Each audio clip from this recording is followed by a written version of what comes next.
Yes, certainly. If you want to be educated, you've got to go outside the school system. Probably 5% of what we're told in the school system is valid, compared with 95% of what you learn afterwards. Well, that's the way you've got to. What's so amazing is you've illustrated a countless number of things that have occurred in the ancient days, yet mainstream science doesn't do anything to investigate it. It's put into the realm of what we do and what you do. How come this isn't on the cover of Newsweek?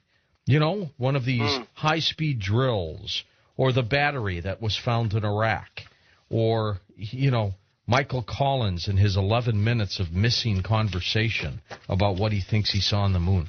How come it's not there? I think Newsweek could improve its circulation if it started putting in some of these wonderful things, because there's more people interested than they realize. Just by the nature of what we do, the largest overnight show in the world, there's an audience for this. It's yes, here. There is. And you're right. I mean, some of these prime magazines or even networks should be doing something like this. This stuff's out there.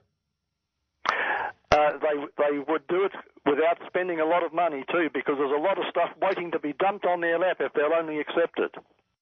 Well, the caller wanted to know about the Miami archaeological ruins. Well, we got some information for you on that. It was called the Miami Circle, and it had to do with these old ruins that were found several years ago. There are some various websites you can Google. Just put Miami Circle in there.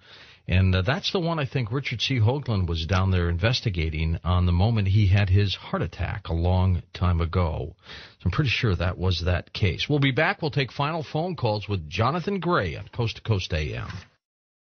Hey, Jonathan, tell me about that girl expeditioner who was sworn to secrecy. What did she discover?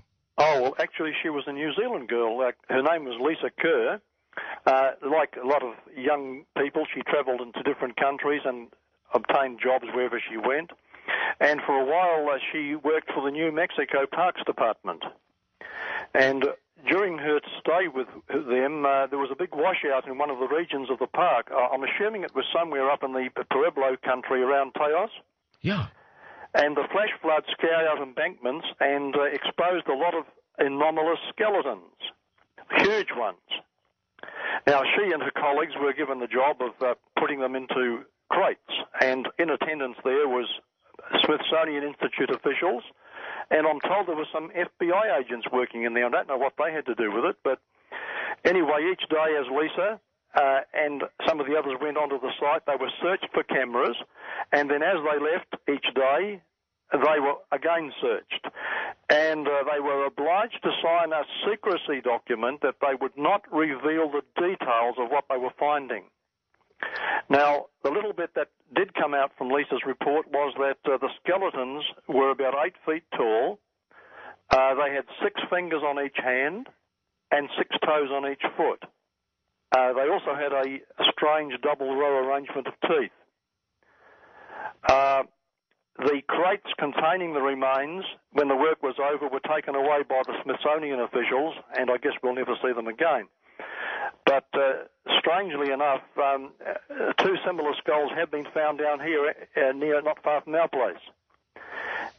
Lisa says that she did have some official hassles when she was trying to come home. She was grilled by some functionaries as she attempted to depart from the U.S. So that was just an interesting comment. Yes, actually, there's evidence that there was a lot of fighting between the civilizations, and I believe that at least 5 civilizations were wiped out with nuclear holocaust. They actually got that far.